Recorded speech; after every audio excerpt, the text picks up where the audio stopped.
Presidenti i Serbisë, Aleksandar Vučić, ka propozuar krijimin e një aleance ushtarake me Hungarinë, duke intensifikuar bashkëpunimin në fushën e mbrojtjes dhe sigurisë mes dy shteteve.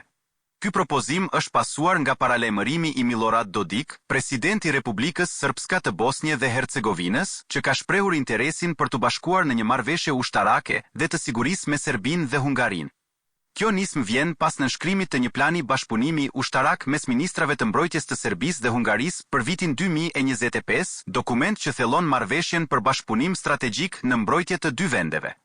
Ky zhvillim ka shkaktuar reagime të ndryshme nga analistët dhe diplomat, duke përfshirë deklarata që shohin këtë si një lëvizje të Vučićit për të ruajtur prestigjin e tij pas nënshkrimit të marrëveshjes midis Kosovës, Kroacisë dhe Shqipërisë për forcimin e bashkëpunimit në mbrojtje. Sipas Ivana Stradner, një bashkëpunëtore e Fondacionit për Mbrojtjen e Demokracisë në Washington, kjo marrëveshje ka një ndikim të kufizuar dhe është më shumë një propagandë për publikun e brendshëm të Serbisë.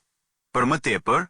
analistët theksojnë se Orban dhe Vučić kanë qenë aleat të ngushtë brenda Bashkimit Evropian, por kjo marrëveshje mund të shtojë tensionet me shtetet e tjera të rajonit, përfshirë Kroacinë dhe Bosnjën. Pas deklaratave të Vučićit, që tha se dëshiron të përshpejtojë bashkëpunimin në fushën e mbrojtjes me Hungarinë për të përballuar sfidat globale, liderët e rajonit reaguan me shqetësim për mundësinë e një aleance ushtarake që mund të çojë në përshkallëzim të tensioneve. Në të njëjtën kohë, Serbia dhe Bosnja përballen me probleme të brendshme, përfshirë protestat e studentëve për tragjedinë e Novi Sadit dhe tensionet politike për shkak të veprimeve secesioniste të autoriteteve të RS-së.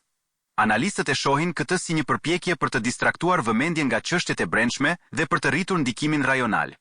Ky zhvillim vjen në një kohë kur tensionet në rajon janë të larta dhe reformat dhe marrëveshjet ndërkombëtare që përfshin mbrojtjen dhe sigurinë janë bërë më të rëndësishme për ruajtjen e stabilitetit në Ballkanin Perëndimor.